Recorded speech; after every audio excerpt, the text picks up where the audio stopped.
विश्वं दर्पणदृश्यमाननगरी तुल्यं निजान्तर्गतम् पश्यन्नात्मनि मायया बहिरिवोद्भूतं यथा निद्रया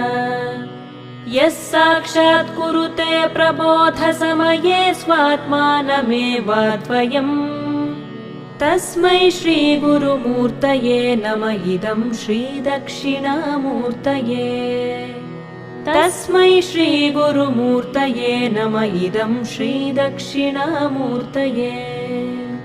बीजस्यान्तरिवाङ्कुरो जगदिदं प्राङ्निर्विकल्पं पुनः मायाकल्पितदेशकालकलना वैचित्र्यचित्रीकृतम् मायावीव विजृम्भयत्यपि महायोगी वयस्वेच्छया